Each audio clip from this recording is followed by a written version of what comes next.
Muy buenas tardes, amigas y amigos oyentes de Colectivo Burbuja. Os doy la bienvenida a un nuevo programa de Economía Directa. Hoy tenemos con nosotros a Carlos García. Buenas tardes, Carlos. Hola, buenas tardes.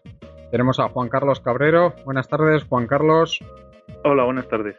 Alejandro Inurrieta. Buenas tardes, Alejandro. Muy buenas tardes. Y un poquito más adelante esperemos que se pueda incorporar Pepe Basauri también.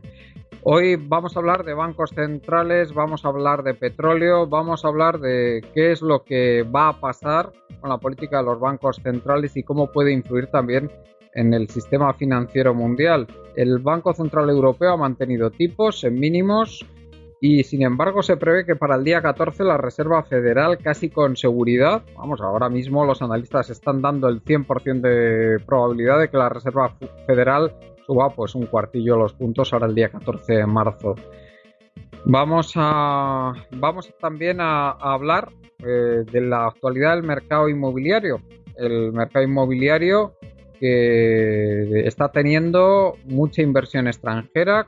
¿Qué es lo que está pasando con esta inversión extranjera? ¿Cómo está influyendo? Y también cómo están los bancos deshaciéndose de esos activos inmobiliarios que se han tenido que tragar durante la crisis, nada menos que 70.000 viviendas en el año 2016, como hemos sabido. Una de cada 6 viviendas que se vendieron en España vino de esos activos inmobiliarios tóxicos para ellos, lógicamente, que tienen en cartera. Una brutalidad, vamos. Empezamos pues con el tema de los bancos centrales. Alejandro, ¿cómo ves tú esta decisión del Banco Central Europeo y la próxima y previsible decisión de la Reserva Federal? Adelante. Bueno, en particular, prácticamente lo esperado en el caso europeo. La Unión Europea todavía no tiene las cifras más o menos aseadas como tiene Estados Unidos. Otra cosa es que parte de esas cifras sean de discutible fiabilidad, como también sabemos que ocurre en España y también en Europa, pero lo que está claro es que la Unión Europea de momento sigue por debajo, muy por debajo del crecimiento potencial, que suele estar estimado en torno al 2 o al 2,5%. También tiene la tasa de inflación, aunque es verdad que los últimos 2 meses ha repuntado, como ha pasado también en España, por el efecto que luego hablaremos del precio del petróleo, y por lo tanto yo creo que el BCE en su política, digamos, cauta y sobre todo todavía muy expansiva desde el punto de vista monetario, porque sabe que tiene un serio problema con la deuda y también con la banca europea, lo que vemos la situación que tiene la banca italiana o la banca alemana, y por tanto ha optado claramente por mantener los tipos prácticamente a cero, conseguir inyectando y comprando deuda basura en muchos casos de los países europeos, fundamentalmente de países del sur, pero también de países del norte, y a cambio, efectivamente, la Reserva Federal pues sigue su camino, ya iniciado hace unos 2-3 meses, 2-3 reuniones, en las que ha cambiado ya el sesgo de la política monetaria y va a empezar ha empezado ya suavemente a revertir en parte la bajada histórica de tipos de interés y ha comenzado a subirlos, teniendo una serie de cifras que para ellos son importantes, a diferencia del BCE, que son el crecimiento del PIB, pero también, por ejemplo, la tasa de paro, que aparentemente en Estados Unidos está en cifras históricamente bajas, o lo que ellos llaman pleno empleo. Otra cosa es que tiene una tasa U7 y U6 con un desempleo, un subempleo muy alto. Tasas de actividad muy bajas, además. Sí. Muy bajas, efectivamente, con población activa cayendo, por tanto, y salarios también en niveles ínfimos.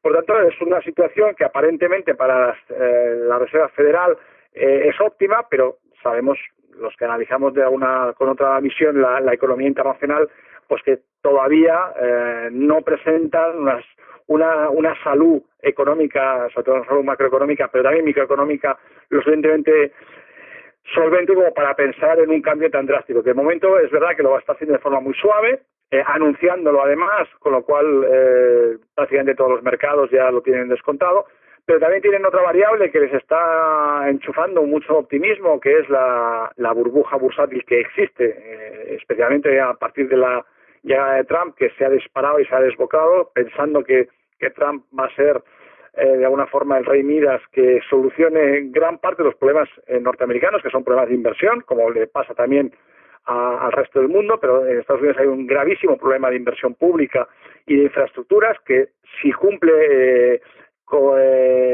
al mismo ritmo que está cumpliendo las barbaridades que prometió en campaña el tema de la inversión pública, pues a lo mejor Estados Unidos efectivamente tiene un acelerón en materia de crecimiento potencial y en materia de empleo que les puede efectivamente o podría justificar en un futuro no muy lejano las próximas subidas de precio del petróleo. Por lo tanto, las noticias son las que esperábamos. El ciclo económico es diferente, muy diferente entre Europa y Estados Unidos. Europa todavía le queda mucho para llegar al potencial y, por supuesto, mucho para llegar al pleno empleo, que es lo que aparentemente Estados Unidos proclama. Otra cosa es que no sea cierto. Y, por tanto, en los próximos meses, a lo largo del 2017, yo creo que todavía mantendremos esta tónica de política todavía expansiva en Europa y algo más contractiva desde el punto de vista monetario en Estados Unidos.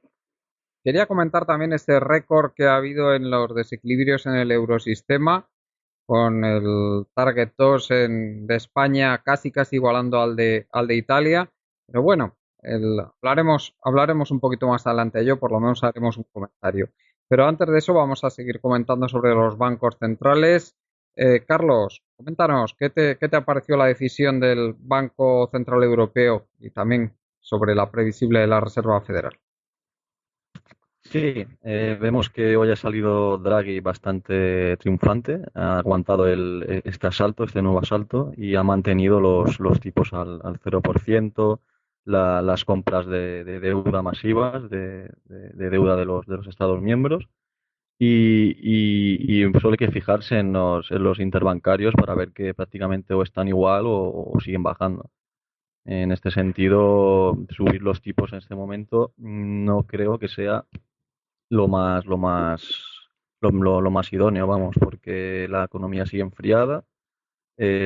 Parece ser que la inflación empieza a subir, pero como siempre hablamos aquí, puede ser en gran parte es debido a los aumentos del precio del petróleo y en este sentido vemos como no podemos fiarnos todavía de la inflación, aunque ya empiezan a salir los críticos representados por Alemania y los estados centrales y a pedir ya que se suban los tipos siguiendo un poco la estela de los Estados Unidos. No hay que olvidar que tenemos, como comentábamos anteriormente, estamos en ciclos distintos. Los Estados Unidos comenzaron antes a comprar, digamos, a comprar deuda y a emitir deuda y nosotros en Europa nos quedamos aquí sin bajar tipos. Quiero decir, aquí hemos tardado más en entrar en este proceso inflacionario, digamos, y claro, yo creo que debemos esperar todavía y no dejarnos guiar por "Hey, que estamos ya llegando al 2% de inflación, vamos a enfriar esto". Porque países como España, ya os digo que aquí nos lo cargamos. Y si empiezan a subir tipos, ya me contaréis aquí quién va a financiar o el ahorro aumentará, pero nada más, quiero decir, si estamos ya al 0% y la demanda de crédito apenas aumenta, no veo yo aquí inversión ni nada capaz de aguantar una subida de tipos. Creo que Draghi en este sentido ha hecho bien y habrá que esperar a ver si la Fed sigue subiendo tipos ya por tercera vez y creo que se reúnen en el mes que viene, o este mes, ¿no? ¿Se reúnen? Sí, día 14. Sí, el día 14. Se reúnen el día 14, la semana que viene. pues ya ves. La semana que viene se reúnen, ya se habla que puede estar en torno al 1%, lo subirán los tipos en Estados Unidos y veremos a ver. Yo allí creo que, como decía al principio, están en otro ciclo y bueno, también habéis hablado de la inversión pública allí que es necesaria. Veremos a ver Trump si empieza un poco a apretar aquí los dineros porque me parece a mí que todavía está un poco adaptándose a la Casa Blanca. Sí. Juan Carlos, adelante, danos tu opinión sobre cómo está el panorama con el tema de los bancos centrales. Hombre, a ver, lo primero que me alegra mucho el coincidir vamos, con los compañeros y también con Alejandro, con un analista de primer nivel, ¿no? Son ciclos diferentes, como ya han comentado. Estados Unidos tiene sus circunstancias y su ciclo, tiene también esa cuestión de la llegada de Trump, de esa necesidad de hacer un plan de infraestructuras, de captar dinero del resto del mundo. Al mismo tiempo, el tema de la bolsa, una pequeña subida, yo no pienso con uno, pero sí un 0,25, como ya hicieron en tiempos, para, digamos, amagar con, digamos, tratar de desinflar un poco, o por lo menos intentar transmitir cautela y prudencia a lo que es el sector financiero y las bolsas, sobre todo los mercados financieros ahí en Estados Unidos. Por otro lado, en Europa la circunstancia es completamente diferente. Hay factores sociológicos como las próximas elecciones que va a haber en Francia, que las va a haber en Alemania. ¿Qué sucedería si... Sí, en Holanda. Claro, ¿qué sucedería si subieran tipos? ¿Qué sucedería con esos países que tienen una situación de deuda pública muy complicada? Estaríamos pensando en Grecia, estaríamos pensando en Italia, y por otro lado ese sector bancario, ¿no? Los bancos italianos, el Deutsche Bank. Realmente una subida de tipos real, pondría en apuros más que serios y como consecuencia forzaría a los estados a, a salvar a esos bancos, con lo cual el desencanto y el enfado de la ciudadanía, que además está a punto de tener que ir a votar, provocaría algunos cambios políticos más que serios. O sea, son circunstancias que yo llevo un año y medio, 2 años aquí en este programa diciendo que no se iban a subir tipos y sigo un poco como don RQR, no veo la subida de tipos más allá de ese 0,25 en la Reserva Federal, por intentar un poco, pues eso, favorecer la llegada de capitales para ese plan de infraestructuras y para dar un poquito y dar un pequeño toque a esos mercados que andan con una euforia bastante, bueno, no sé si justificada o no. Eso el tiempo nos lo dirá. Yo no lo veo más allá de ese 0,25. Y aquí en Y, Europa no estamos para eso. y tenemos también, Alejandro, dos temas que yo creo que merecen un comentario. Por lo menos uno es esa previsión de la Agencia Internacional de la Energía de que los precios del petróleo van a repuntar con fuerza en los próximos años. Prevén que la demanda mundial va a seguir subiendo. La Agencia Internacional de la Energía prevé para 2020, es decir, solo dentro de 3 años, que llegaría a 104 millones de barriles día, ahora está sobre los 97, y también dice que hay una subinversión tremenda en el mercado del petróleo.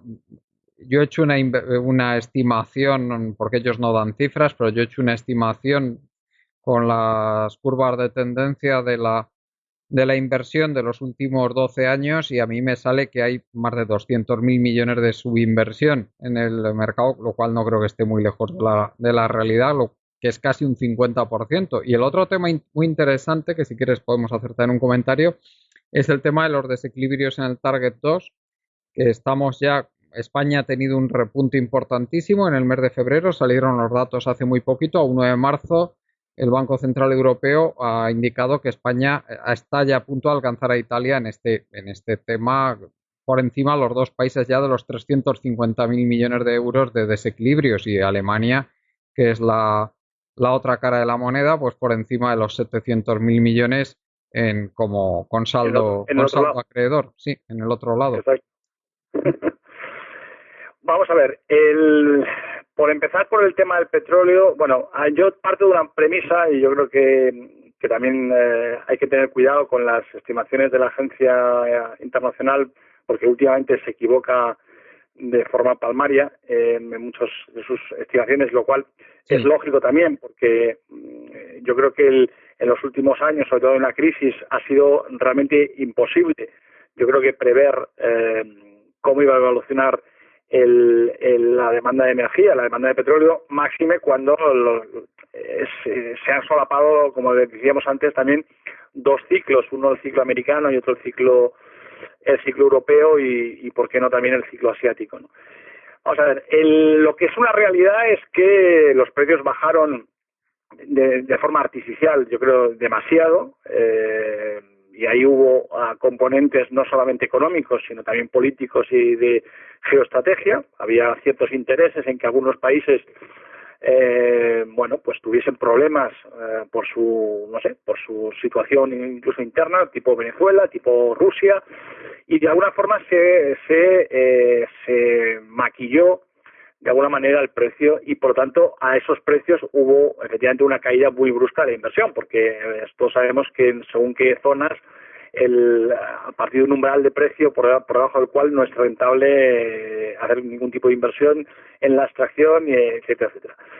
Por tanto, yo creo que lo que puede estar ocurriendo es que ahora volvamos a los precios, entre comillas, razonables, y lo que habíamos visto, esta bajada tan brusca de precios del petróleo, pues obviamente se vaya a revertir a la media y por tanto entremos en una fase con una demanda mundial teóricamente cercana al 1 o un poquito más allá del 1, que es una cosa razonable en un entorno de estancamiento económico internacional, porque por mucho que diga el Fondo del Banco Mundial que la economía mundial puede crecer este año y el próximo entre el 2,5 y el 3, eso no deja de ser una estimación prácticamente de estancamiento. La economía mundial por debajo del 3 prácticamente está estancada, ¿no?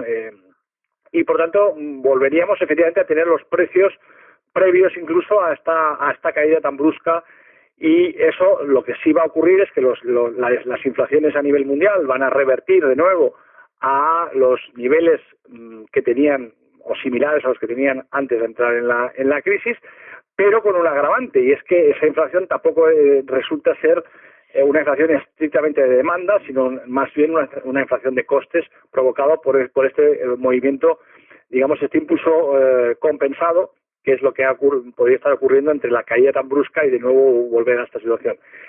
Y esto lo hilo también porque en la situación de los bancos centrales ahora y a futuro va a tener mucho que ver con cómo evolucione efectivamente el precio del petróleo en los próximos meses o incluso sí en los próximos meses y trimestres, porque ya se empiezan a oír algunas voces, sobre todo en Europa, sobre todo en Estados Unidos, y algo menos en Europa, de que la inflación puede volver a cifras que no habíamos visto hace unos cuantos años, pues en torno del 2,5%, y eso ya provocaría, en el caso europeo, que la ortodoxia monetaria alemana se pusiera muy nerviosa y empezasen a pensar ya que es el momento adecuado y óptimo para empezar de nuevo a subir los tipos de interés. Pero vamos, mi sensación es que el precio del petróleo no está respondiendo ni en la bajada ni ahora en la previsible subida a un incremento de la demanda internacional, sino más bien a la reversión de movimientos que, repito, no se acercaban o no respondían estrictamente a factores económicos. Y la segunda parte del comentario, el tema del Target 2, no me extraña. Es decir, yo creo que estamos ante una situación muchísimo peor de la que hoy, por ejemplo, se ha dicho Draghi ha comentado en la rueda de prensa. Yo sigo pensando y sigo apostando porque Europa está en una situación mucho peor desde el punto de vista financiero de lo que nos están diciendo. El canal de crédito está prácticamente parado, a pesar de esta ingente lluvia de fondos y de liquidez, porque no hay demanda solvente. Sigue habiendo muchos problemas en España, por ejemplo, pero también en Italia, también en Grecia, también en Francia incluso. Y los bancos que no, Alejandro, y los bancos europeos que no se fían entre ellos, está fragmentado el interbancario. Efectivamente. Yo creo que uno de los problemas fundamentales es que nadie se cree las cifras ni los números que salen publicados en las cuentas anuales o las cuentas semestrales, y eso hace muy bien. Yo, si fuera analista del mundo de banca, y lo digo siempre, yo no me fío para nada de las cifras ni de los números de la banca europea, y por lo tanto nunca recomendaría en estos momentos comprar acciones de banca europea porque hay muchos agujeros todavía muy negros y por lo tanto lo que están haciendo es efectivamente al no prestarse entre ellos pues tienen que ir al sistema al Target 2, que efectivamente ahora mismo está liderado por Italia, que responde también a la situación de dificultad, pero también en España, que efectivamente por más que nos quieran seguir vendiendo la idea que estamos en una situación ya hemos pasado lo peor, que la crisis está superada, pues seguimos pensando muchos, o por lo menos aquellos en los que normalmente nos hablamos y nos escribimos, que realmente no hay esa solvencia que todos creen que tenemos por parte de la banca española. Carlos, cuéntanos sobre estos dos temas. ¿Cómo los ves tanto ese posible repunte de los precios del petróleo que nos dice la Agencia Internacional de la Energía y que yo personalmente comparto que acabará pasando, y cómo pueden reaccionar los bancos centrales ante esa subida de la inflación que podrían provocar ese repunte de los precios del petróleo, que sería algo un poco, no creo que sea tan acentuado, pero un poco estilo lo que pasó en los años 70, ¿no? Lo que llaman los keynesianos las perturbaciones de la oferta, ¿no? Y luego también el tema del Target 2. Adelante. Sí, empezando por el tema del petróleo, como dices ahora de los keynesianos, pues sí, sería un shock del petróleo de la oferta muy importante. Quiero decir, si combinamos el aumento posible del precio del petróleo con la política monetaria de aumentar tipos, esto sería terrible para la economía. Actualmente, sobre todo, hablo a nivel europeo, no hablo a nivel de Estados Unidos. Y en este sentido, pues sí, la Agencia Internacional de la Energía, como comentas, prevé este aumento de precio del crudo, pero no hay que olvidar que bueno, el petróleo es una materia prima muy, muy particular. Quiero decir que pueden salir pozos petrolíferos. Si no recuerdo mal, Repsol ha encontrado un pozo petrolífero bastante importante. En Alaska, sí, sí. En Alaska, exacto. Y claro, esto en teoría haría bajar el precio del petróleo por el aumento de la cantidad. No. Pero... Bueno, pero no es tan importante el yacimiento, ¿eh? Son 12 días de consumo mundial, ¿eh? Sí. Para que nos pongamos en situación, 1.200 millones de barriles. 300.000 barriles, ¿puede ser? ¿300.000? 1.200 millones de barriles de petróleo, pero claro, como el consumo mundial son casi 100 millones diarios, pues son 12 días. Decían que eran 4 años enteros de consumo en España, pero claro, a nivel mundial, pues sí, 12 días. 12 días, sí, sí. Pero bueno, esto era para un poco reflejar la particularidad del petróleo, del precio, de la fluctuación del precio. También la OPEP ya no es lo que era, pero también pueden influir y restringir la oferta artificialmente, produciendo menos.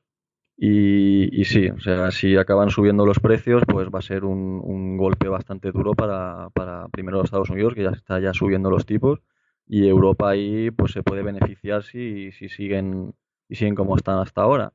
Beneficiar entre comillas, porque al final las economías europeas de los países de la Unión van a pasarlo mal, como decía Alejandro, con el aumento de los costes. Una economía que depende tanto de esta materia prima hace subir el precio de todo producto. Claro, lo único positivo es que el euro se podría depreciar algo más, ¿no? Esa sería la única parte positiva. Bueno, sí, positivo, pero no sé yo, porque eso también haría que si hay presiones inflacionarias, pues se acentuaran aún más, sí, ¿no? pero mientras no mantengan, pero si Estados Unidos sigue subiendo tipos y Europa de momento no, obviamente y teóricamente, por lo que nos han enseñado nuestros mayores, teóricamente el tipo de cambio del dólar pues sería más atractivo, ¿no? Y sobre todo si Estados Unidos crece algo más, en fin. Si hay inversión en infraestructuras, habrá parte del flujo de capital que se vaya para allá, en fin, no sé. Se me ocurre que podría darse esa situación, aunque fuese transitoria, ¿no? Bueno, perdona, Carlos, si quieres hacernos también algún comentario sobre lo de los desequilibrios en el sistema de pagos del eurosistema, el Target 2. Sí, comentabais que Italia y España están en posición deudora y bueno, en el caso de Italia, con el follón que tiene ahora con la banca allí es normal. Quiero decir, están allí intentando a ver cómo solucionan los agujeros que tienen. Y en el caso de España es curioso porque, como habéis dicho, se nos dice que la banca ya está saneada, nada más lejos de la realidad. Se siguen deshaciendo de activos tóxicos, los balances no están cuadrados y al final Alemania aquí es la que sale ganando con saldo acreedor. Es la que recibe más órdenes y bueno, su posición europea hegemónica ya la conocemos todos. Sí, hoy precisamente leía un artículo de un analista norteamericano que decía a largo plazo desequilibrios persistentes en la balanza por cuenta corriente llevan a que los países pierdan la soberanía, puesto que se Sí, convierten en grandes deudores y bueno, y claro, pues precisamente esa es la posición de España ahora mismo. En fin, es lamentable, pero es así, ¿no? Debemos el PIB de todo un año al exterior y así nos vemos, ¿no? Con esa inmensa deuda. Yo lo comparo con la patata caliente, ¿no? Que se la van pasando de unos a otros hasta que algún tonto se quede con ella en el peor momento y a ese le van a meter un auténtico viaje que no sé, vamos. Y ahora mismo el tonto es el Banco de España, tonto que tiene Y, la ade- patata de la deuda española. y además, Juan Carlos, esto es curioso porque, claro, ahora el problema lo tiene España, pero esto es como eso que se comentaba, ¿no? De si le debes 100 euros al banco, tienes un problema, pero si le debes 1 millón al banco, el que tiene el problema es el banco. O sea, en este sentido, si lo aplicamos a nivel europeo, España, Alemania o el sur de Europa, como la deuda de estos países sigue aumentando respecto a Alemania, al final el que va a tener el problema es Alemania. Bueno, tenemos con nosotros ya a Pepe Basauri, que por fin ha podido entrar después de muchísimos problemas de conexión. Hola, buenas tardes, Pepe. Buenas tardes a todos, buenas tardes. Bienvenido. Estás con tus dos compañeros habituales, Carlos García y Juan Carlos Cabrero, y hoy además entra Alejandro Inurrieta, al que has tenido ya ocasión de escuchar un poco. Gracias por entrar y por tu paciencia para poderte conectar.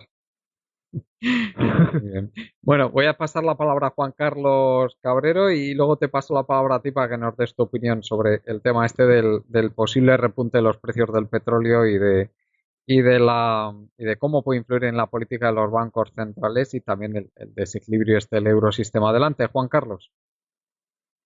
Hombre, yo lo primero, lo que has comentado del tema de la patata caliente, a mí en cambio me venía el símil de cuando éramos pequeños y jugábamos en la piscina con el globo y siempre el globo lleno de agua y siempre le acababa explotando a uno y te lo ibas pasando de uno a otro y al final ese globo de la deuda, pues esto, político que llega, político que da patada hacia adelante, nadie toma medidas, nadie ni siquiera conciencia de la situación y al final las burbujas por su propia definición acaban explotando. Una burbuja no se desinfla.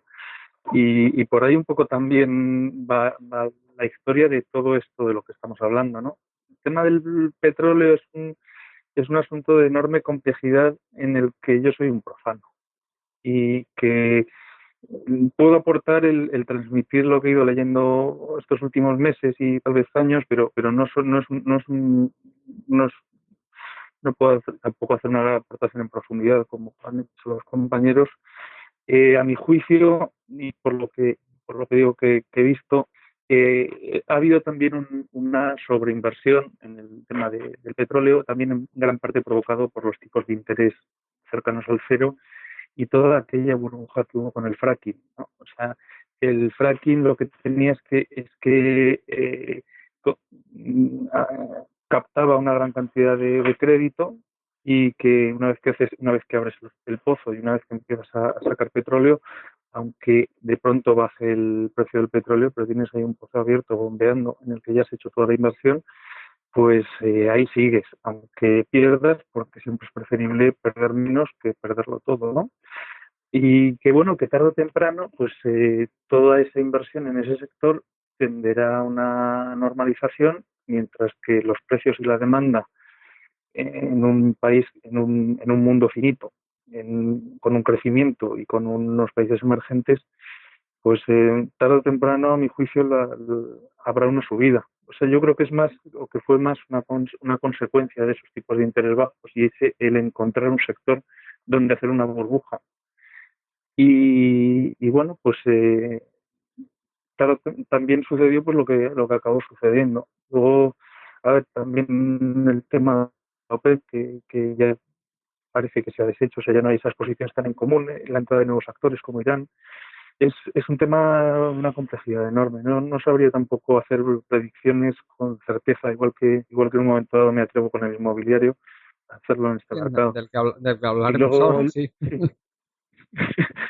Y luego del tema de la banca, pues algo hemos apuntado antes, los bancos en Europa no están ni para alegrías de subidas de tipos de interés y hay pues como bien han apuntado los compañeros, el tema de que nadie se fía de nadie.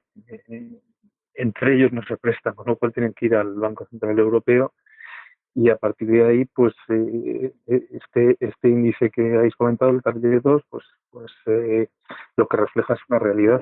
Quien menos en principio resulta de fiar es quien más tiene que ir a ese prestatario final que es el Banco Central. Bueno, Pepe, coméntanos cómo crees que pueden reaccionar los bancos centrales si finalmente pasa lo que nos dice la Agencia Internacional de la Energía y haya un fuerte repunte de precios del petróleo. Y bueno, y el tema del Target 2, con ese nuevo no es todavía récord de España porque estuvo peor en 2012. Italia sí está en cifras récord negativas. Alemania también está en cifras récord positivas. Pero España se va deteriorando y a este ritmo a finales de año probablemente también esté en cifras récord de desequilibrio en el Target 2, lo cual en esencia lo que quiere decir es que el dinero se está yendo de España, no quiere, los flujos financieros son extremadamente negativos y la única forma de compensarlos es de esta forma. Adelante, Pepe. Vamos a ver, respecto al tema del petróleo, a mí estos fuertes repuntes de precio me cuesta pensar en ellos por varias razones. Primero, el tema de la OPEP, como bien habéis dicho, ya no existe, ya cada uno va por libre y no tienen fuerzas. Ha salido un nuevo productor mundial como es Irán, que tiene un montón de petróleo para salir al mercado. Israel también ha encontrado petróleo y luego Arabia Saudita, que tiene mucho petróleo y con unos costes muy bajos de sacar, puede permitirse venderlo a menor precio. Luego también el tema del fracking. El tema del fracking es un peligro potencial, de forma que los productores de petróleo no quieren que se haga inversiones en fracking, ni que salga esta tecnología. ¿Por qué? Porque de salir es otro competidor más. Por tanto, pues los países que pueden producir petróleo barato, pues yo creo que prefieren tener precios bajos y vender a pelear y a lo mejor perder más. Eh, a mí me cuesta eso verlo. Vamos, ¿Qué pasaría si... que tú no acabas de creerte las previsiones de la Agencia Internacional de la Energía, que ya antes Alejandro nos ha comentado que han fallado un montón de veces. Bueno, no, solo vamos a tener que esperar un par de años, para verlo. Sí, continúa, perdona, Pepe. Yo no me lo creo. Segundo, si suben los precios del petróleo, porque bueno, a lo mejor todos pensamos una cosa y cuando pensábamos que el petróleo iba a máximos, que había poca producción y todo esto, bajó el petróleo de una forma tremenda. Si sube el petróleo, en España estamos muy jodidos porque somos muy dependientes del petróleo, no hemos buscado otras energías alternativas, empezamos con el tema de las energías verdes, pero a base de subvención y no a base de ser productivos, y eso nos llevaría a un periodo de estanflación. ¿Por qué? El Banco Central Europeo tendría que subir los intereses para que no se fuera la inflación a cifras muy altas, lo cual a un país como España nos jodería bastante.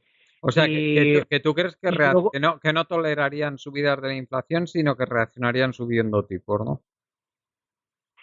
Esa es tu Sí, sí, previsión. a ver, básicamente, a ver, predicciones los economistas no podemos hacer porque no conocemos el futuro. Pero el Banco Central Europeo, su mandato no es el crecimiento económico, sino su único mandato es la inflación. No es como la Reserva la tasa de paro. Federal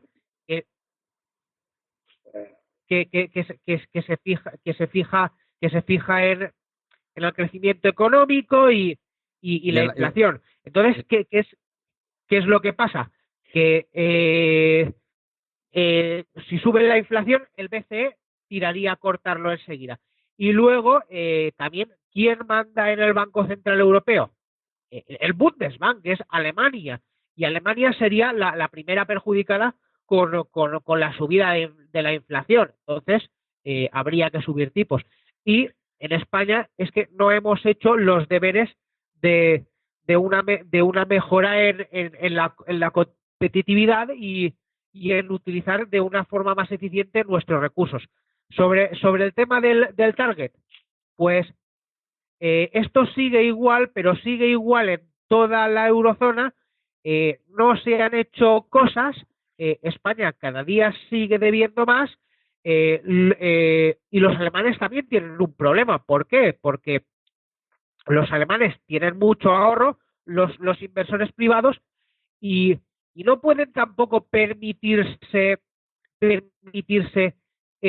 recibir impagos. Entonces, pues siguen refinanciando, hasta que a lo mejor algún día, pues alguien pare y diga, señores, es que esto es incobrable. No sé lo que pasa, pero no se está solucionando de ninguna forma. España cada día está más endeudada, no tiene superávits, públicos, y Alemania, pues sigue exportando más de lo que importa, sigue teniendo entradas de divisas, lo cual los desequilibrios se están incrementando. Y esto, como bien ha dicho Carlos, el problema es para España, pero también lo es para Alemania, porque al final no va a poder recuperar su deuda. Y es eso básicamente.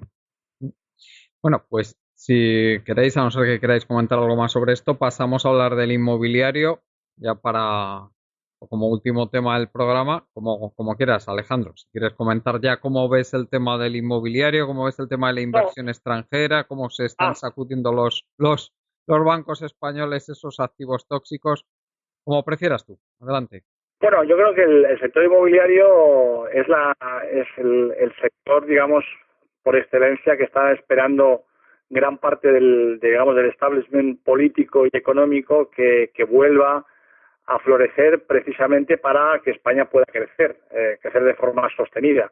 No olvidemos que, y ayer lo ha dicho hasta el Fondo Monetario, que el crecimiento que tenemos en la actualidad, de esos 3 puntos, 3%, 3,2%, más de la mitad son factores exógenos de los que hemos estado hablando en este rato. Es el precio del petróleo, es tipos de interés bajos, compra de deuda, tipo de cambio del euro, etcétera. Entonces, España o crece un sector, o hay una nueva burbuja alrededor de algún sector intensivo en empleo, que puede ser inmobiliario u otro parecido, o desde luego España no va a volver a crecer sostenidamente una vez que se apaguen los factores exógenos. El sector inmobiliario ahora sigue de alguna forma en grandes números todavía muy por debajo de los niveles de 2006, de 2005, pero lo que sí ha comenzado, y yo creo que ahí tiene que ver mucho el cambio legislativo que se produjo cuando curiosamente estaba yo en el Ministerio, que la creación de estos vehículos de inversión, las llamadas SOCIMIs, que en un primer momento hicieron una auténtica un desastre, porque cambiaron la tónica que a nivel mundial, que era exonerar de gravamen o de tributación a las sociedades y hacerlo mixto. Cotizaban tanto los que compraban acciones como las propias sociedades inmobiliarias. Luego lo cambiaron y de alguna forma han dejado un híbrido, no igual que el modelo anglosajón, el modelo de los REITs, que son los grandes vehículos de inversión inmobiliaria organizada, que cotizan en bolsa, etcétera, y aquí pues lo han hecho algo más reducido, porque el capital mínimo solamente son 5 millones frente a algo más en otros países.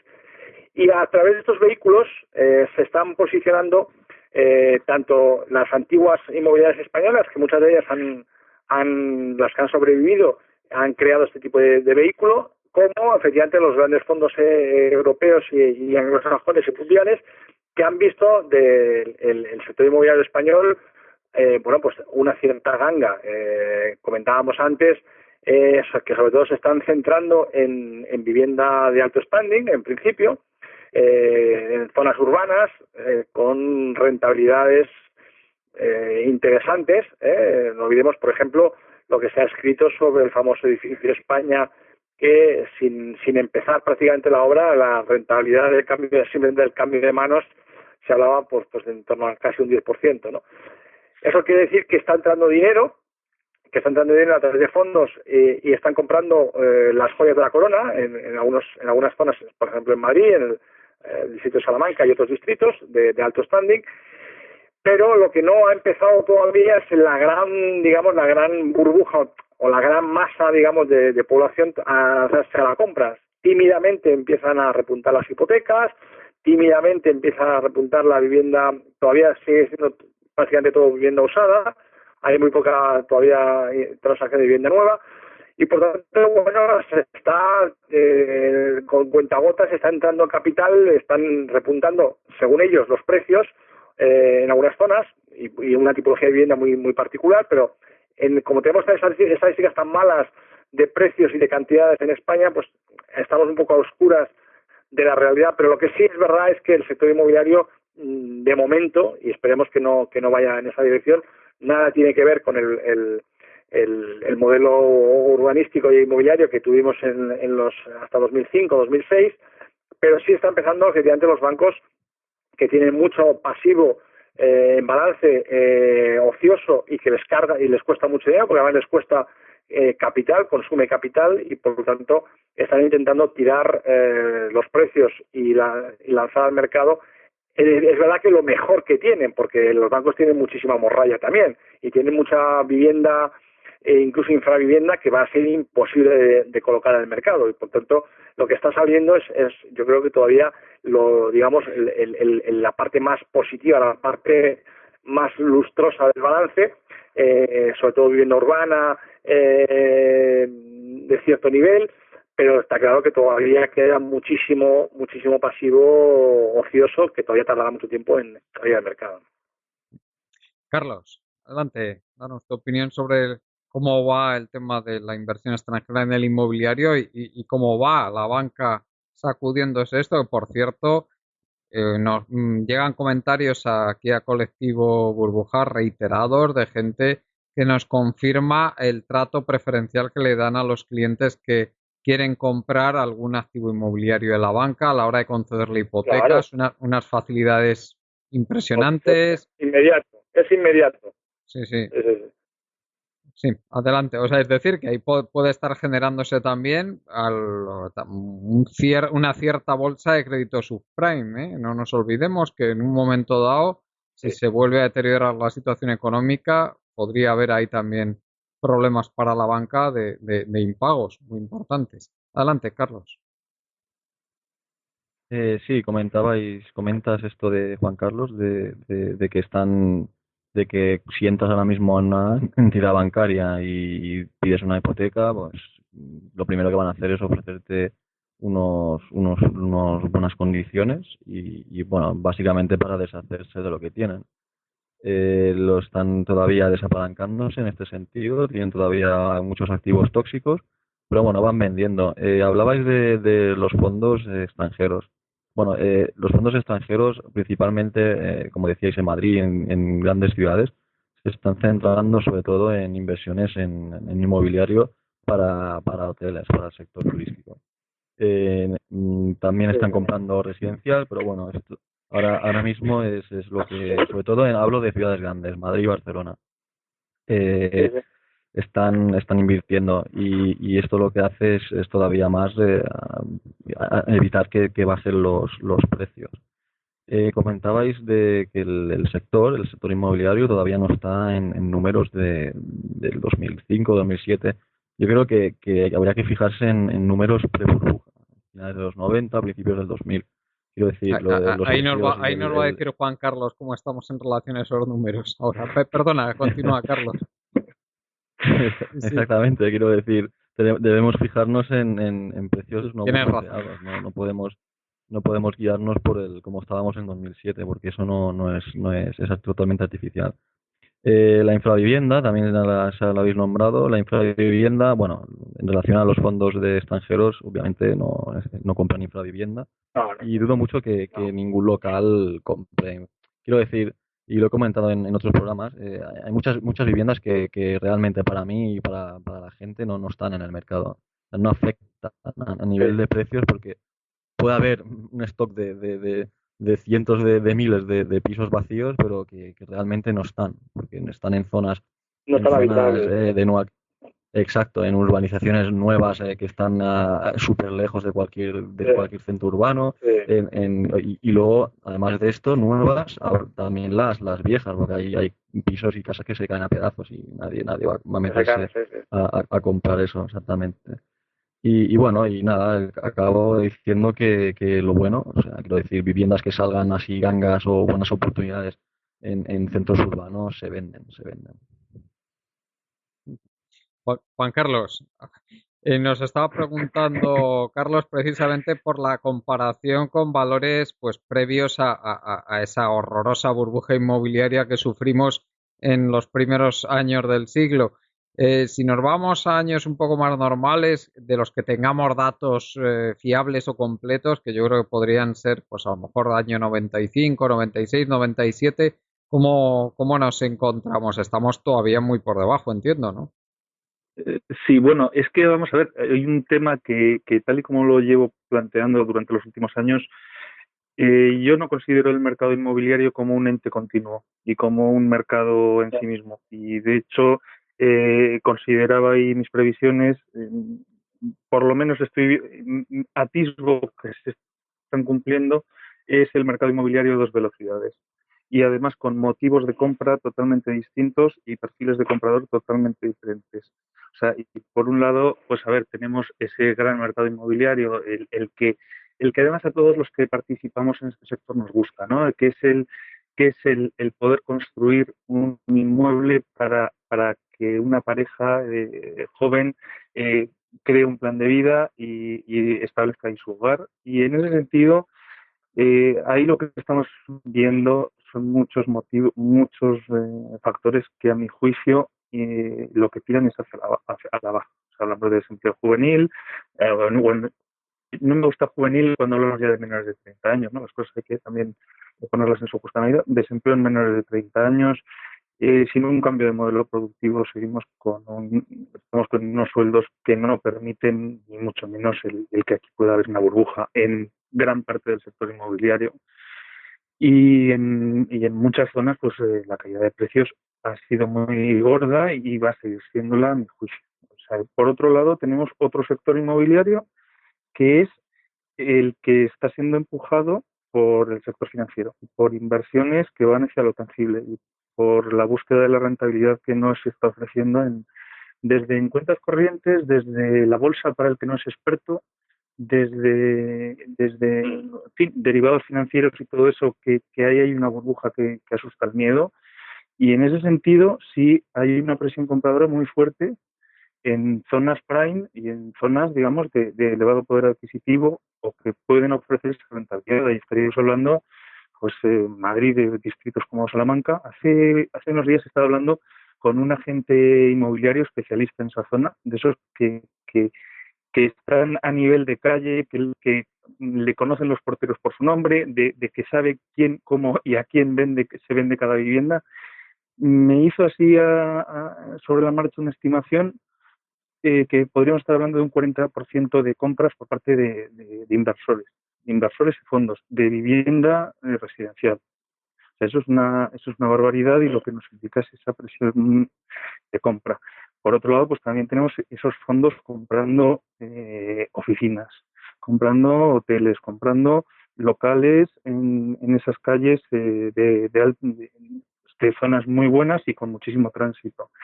Incluso estamos viendo la compra de promotoras de vivienda, que bueno, pues a ver, es que esto alguien que quiere meter o que quiere invertir 100 millones de euros en el sector inmobiliario, pues no va idealista y dice póngame 200. Lo que hace es hacerlo de una forma ordenada, pensada con unos analistas, y lo que hace directamente, pues yo qué sé, pues puede llegar y comprar la promotora pues con más innovación y más éxito que pueda haber en el mercado y entrar así.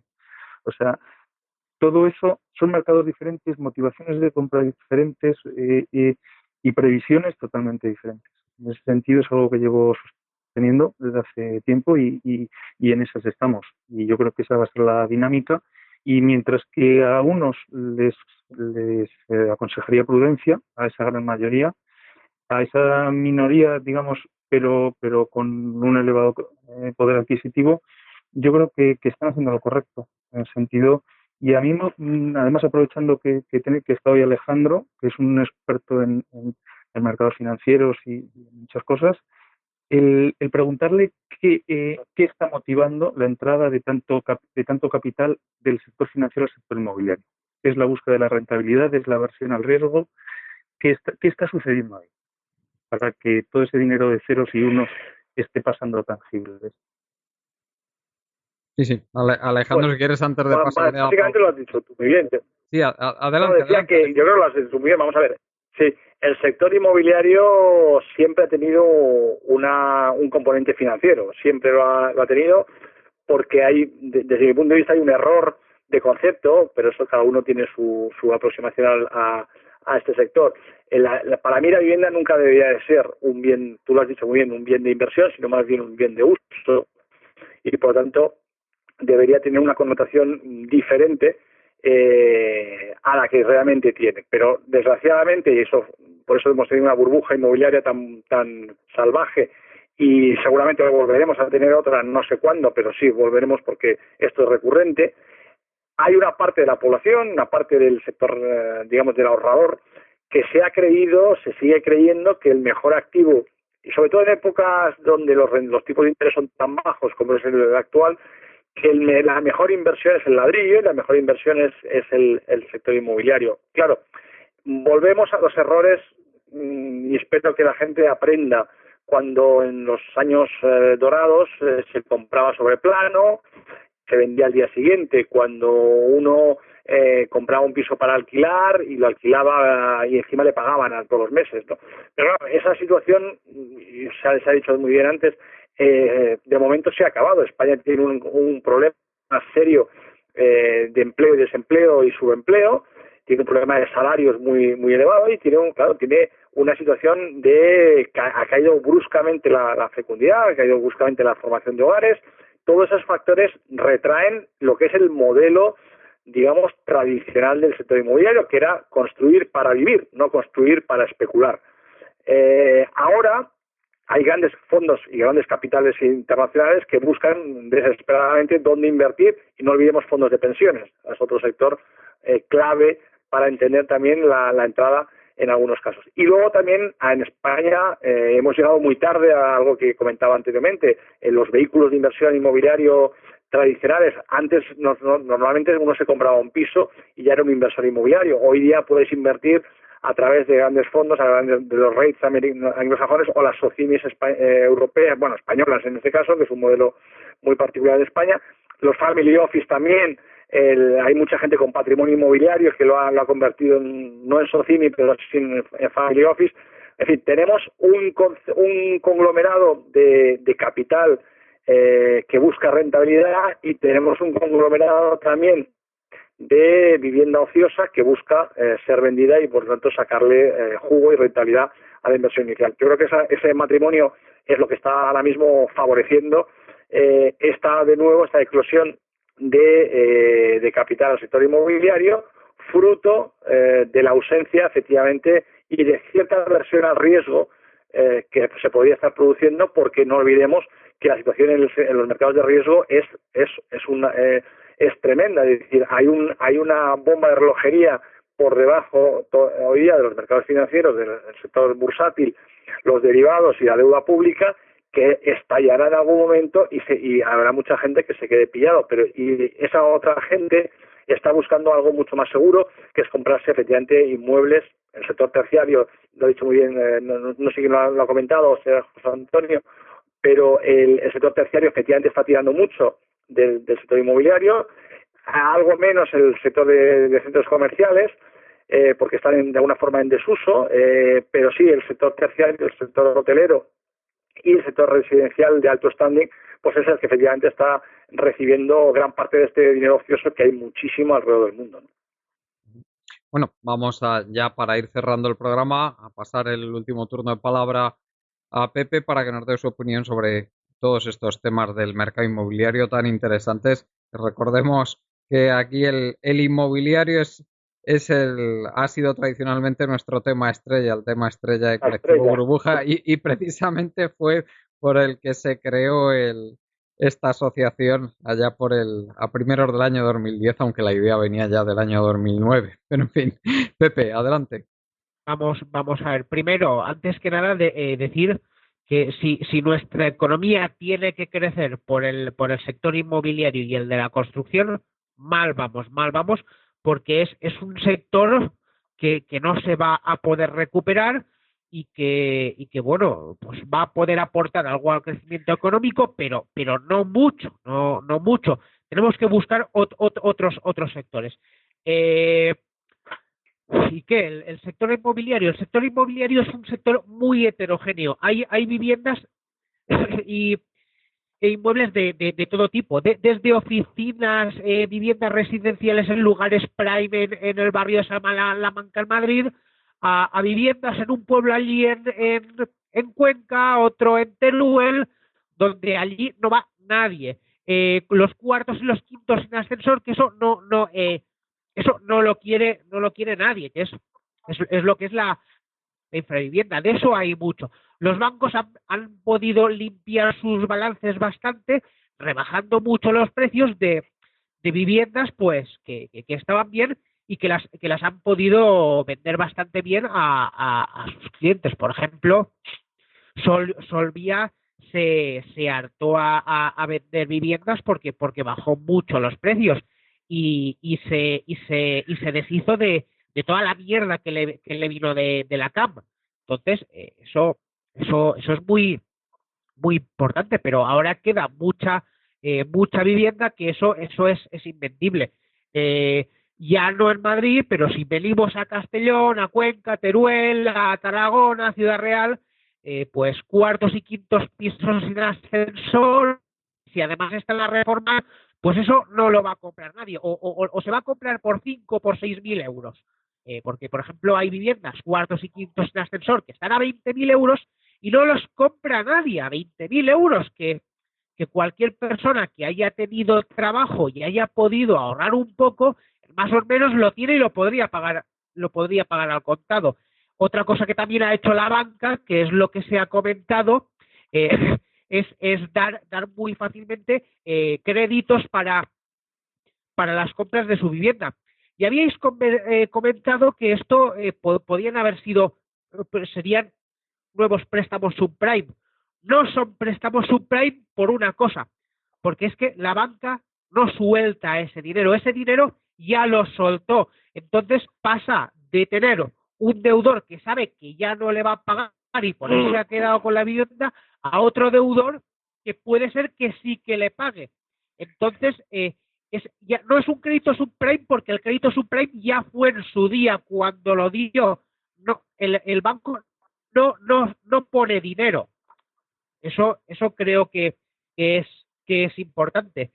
Y luego, pues, ante tipos de intereses muy bajos como ahora, que uno va a pedir cualquier producto financiero y no quiere arriesgarse, el plazo fijo de toda la vida que te dan al 0,1, al 0,2, pues si tienes dinero casi que prefieres comprar vivienda.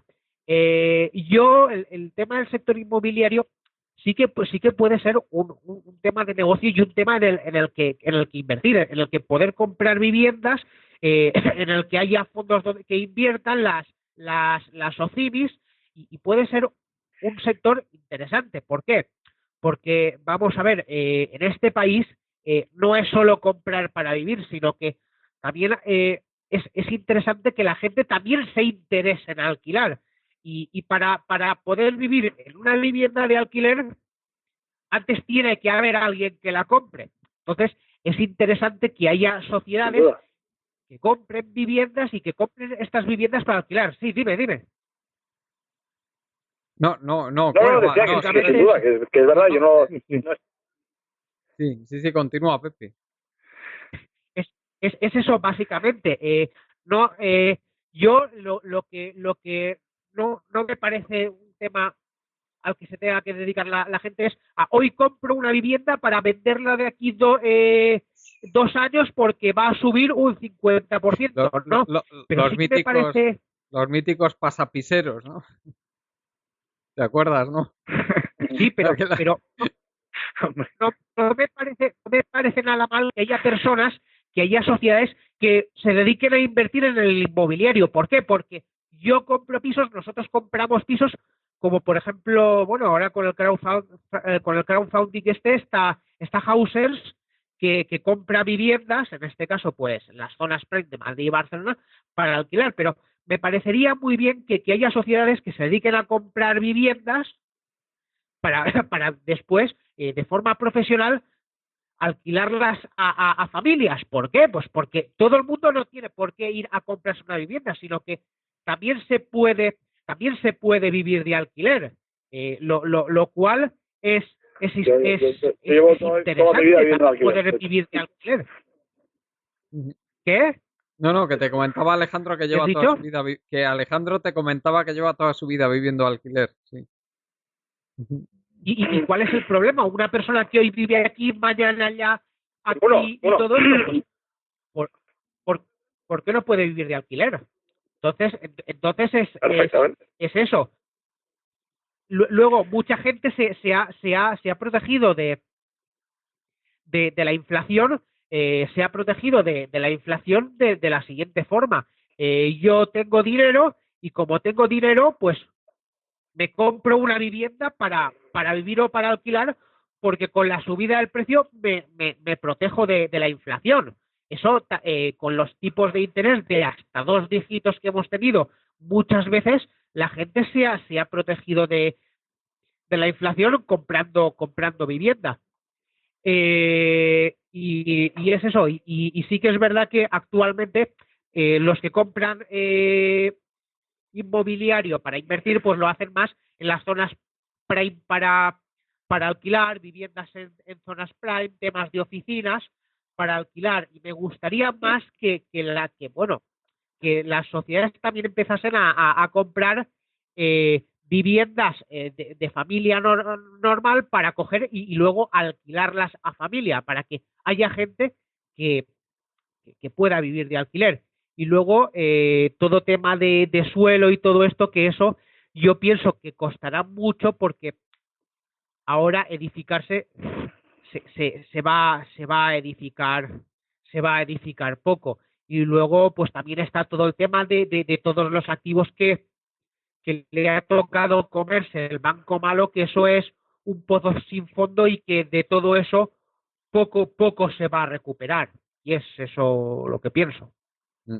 Sí, lo único, Pepe, comentarte que respecto a lo de las hipotecas estas que se están concediendo con bastante alegría por parte de la banca para deshacerse de sus activos inmobiliarios, que efectivamente, que tienes razón, que con que el crédito subprime fue el que ocasionó que se quedaran con esos activos inmobiliarios en su día, pero también hay que tener en cuenta que ahora parece, aparentemente, esta situación puede hacer que mejoren los balances de la banca, pero que puede ser simplemente un espejismo y luego cuando esos créditos entren en mora vuelvan a empeorar también de forma bastante importante. Bueno, simplemente Pero, ese pero, comentario. pero vamos a ver, pero primero siempre te piden por lo menos que cubras los gastos, aunque te den el 100% de la vivienda, siempre te piden que cubras los gastos.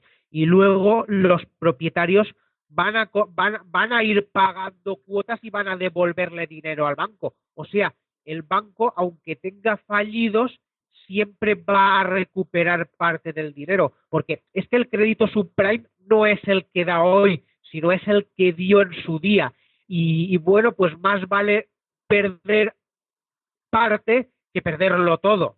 Y bueno, si van dando hipotecas a gente que, bueno, no se las daría, pero bueno, va recuperando y esa gente, ante viviendas baratas que compra, siempre va a intentar pagar. Es que la mierda ya la tienen de cuando dieron el primer préstamo, de cuando, de promociones que las vendieron y que luego las han tenido que vender a otras personas y ya han perdido un dineral. El dineral ya se perdió en el primer momento. Ahora, ese crédito subprime no es que se da ahora, es que ya se dio en su día. Se está dando una continuidad. Y luego también comentar que, por ejemplo, aquí en Castellón, dos de cada tres viviendas que se compran se pagan al contado. Se pagan al contado y que mucha gente está pagando al contado porque puede. Porque vamos a ver, es que no es no es todo como Madrid o Barcelona, sino que realmente hay provincias como Castellón, Tarragona, Cuenca, Teruel, donde el precio de la vivienda está mucho más bajo, y donde hay gente que ha mantenido su trabajo y que ha ido ganando dinero, pues ahora mismo puede comprar una vivienda al contado. Muy bien, pues vamos a ir cerrando ya el programa, si os parece. Bueno, que si no, nos arriesgamos a aburrir a los oyentes. Entonces, Alejandro, muchísimas gracias por tu participación en el programa. Un placer. Y si nos puedes dar alguna referencia para que te podamos seguir, para que te podamos leer. Sí, pues todos los lunes en Voz Populi, de vez en cuando en Cuarto Poder y en Twitter y en Facebook @inurrieta y alejandroinurrieta.com. Gracias, Alejandro. Carlos, lo mismo te digo, muchísimas gracias por tu participación. Muchas gracias, como siempre, y quiero comentar rápidamente una cosa, y es Sí, claro. lo que comentaba anteriormente y Pepe ahora de la facilidad de hipoteca de que están dando ahora mismo los bancos con buenas condiciones, sobre todo para el que sea funcionario, que apriete al máximo y vaya por el tipo fijo, es mi recomendación. Nos quedamos con ello. Carlos, muchas gracias. Juan Carlos, lo mismo te digo, muchísimas gracias por tu participación y si nos puedes dar la referencia de tu página web. Sí, hombre, querría hacer dos apuntes muy rápidos. Muy bien, claro que sí. Rapidísimos. Uno que el sector constructor inmobiliario, yo creo que casi desde la noche de los tiempos, ha sido un sector que ha sido muy útil desde aquellos jefes tribales del Neolítico hasta los políticos actuales, un sector que generaba muchísima mano de obra y muchísimo empleo. La tendencia ahora mismo es la industrialización y el BIM y el hacer las cosas con muchísimo valor añadido y el hacerlas bien. Y eso realmente va a impedir el que se forme otra burbuja, como ya se ha demostrado en el caso de Singapur, utilizando sistemas industrializados y haciendo las cosas bien. Y la tecnología en la construcción ya va por otro lado. O sea, ese enorme gorila, el creador de sector que absorbía y generaba empleo, todo eso ya no va. Los tiempos llevan por otro camino. Y por ahí ya esos millones de empleos por recuperar el sector ya no va a funcionar. Y luego otro pequeño apunte, que yo sí creo en la vivienda social. Y sí creo en que el Estado está para corregir los desequilibrios y lo que es el sector privado y el derecho a la vivienda. O sea, yo sí creo en eso. Y sí creo que el Estado está para eso. Yo también. Y nada más. Agradecer la invitación y saludar a los oyentes. Sí, bueno, y si no me equivoco, te podemos seguir en prefabricar.org, ¿no? Y en Twitter, ahí y en Twitter en @jccabrera. Gracias, Juan Carlos, y muchas gracias, Pepe, por tu participación, aunque con dificultades, pero por lo menos te hemos podido escuchar en el tramo final del programa. Muchas gracias, disculpad el retraso y todo esto. Y bueno, un pequeño apunte. Todo el que quiera comprar vivienda, comprar vivienda puede ser una buena opción si está estable para poder vivir, si ya tiene un trabajo fijo, si tiene unos ahorros, que no le dé miedo comprar vivienda o pedir un préstamo hipotecario, si ya tiene cubierta una buena parte, es decir, trabajo, tiene unos ahorros, y luego básicamente que mire mucho, que mire porque hay cosas bastante baratas y que luego apriete a los propietarios, que digan, mira, es que yo encuentro tanto por este precio aquí y allá. Y es eso. Y básicamente, pues muchas gracias a todos y hasta el próximo programa. Gracias. Y gracias, por supuesto, a toda la gente que nos escucháis, a Juan Martínez, Ramón Ferrer, Pablo Domínguez y José Manuel Corrales, los compañeros que hacen también posibles estos programas. Y sin más, nos despedimos por hoy recordándoos nuestra página web, colectivoburbuja.org, que quien quiera formar parte de Colectivo Burbuja no tiene más que asociarse en nuestra página. Hasta el próximo día.